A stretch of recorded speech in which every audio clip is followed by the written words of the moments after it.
Hello friend, সুযোধনা শিক্ষাতীর্থ চ্যানেলে সকলকে স্বাগত।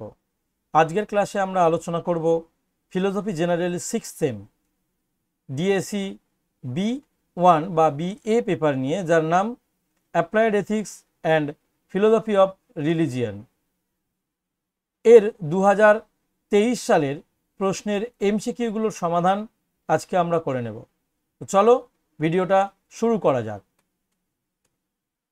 প্রথম প্রশ্ন, আদর্শনিষ্ঠ নীতিবিদ্যায় কোন ধরনের কাজের মূল্যায়ন করা হয় না? স্বতঃস্ফূর্ত কাজে।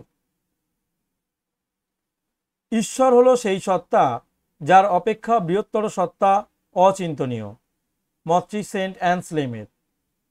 ধর্মদর্শন হলো, ধর্মদর্শন এখানে যে অপশানগুলো ছিল সবকটাই, তবু আমি একবার পড়ে দিচ্ছি। ধর্মের ঐতিহাসিক ও মনস্তাত্ত্বিক অনুসন্ধান সংক্রান্ত আলোচনা, ধর্মের প্রসঙ্গে চরম সত্যের অধিবিদ্যা সম্পর্কিত আলোচনা, ধর্মের দার্শনিক বিশ্লেষণ সংক্রান্ত আলোচনা, সবকটি। পরের প্রশ্ন, কোন ভারতীয় দর্শনে স্বভাববাদ বা যদৃচ্ছবাদের দৃষ্টিভঙ্গির সাহায্যে জগতের ব্যাখ্যা দেওয়া হয়েছে? চারবাক দর্শনে।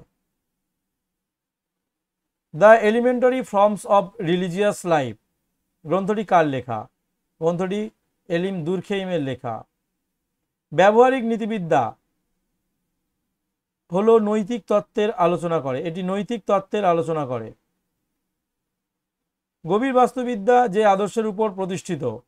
প্রাণকেন্দ্রিক সমতা। গভীর বাস্তুতন্ত্রের প্রবক্তা আর্নে নেস। কোন দার্শনিক উদ্দেশ্যমূলক যুক্তির সমালোচনা করেন? David Hume. অনিকেন্দ্রিক নীতিবিদ্যার প্রবক্তা অ্যালডো লিওপোল্ড। নিষ্ক্রিয় কৃপাহত্যার ক্ষেত্রে একজন ব্যক্তির মৃত্যু ঘটে কর্মবর্জনের দ্বারা।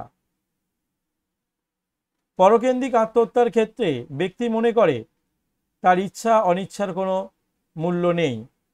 এই গেল 2023 সালের ডিএসসি BA পেপারের MCQ এর সমাধান, যার নাম, যে পেপারটার নাম applied ethics and philosophy of religion.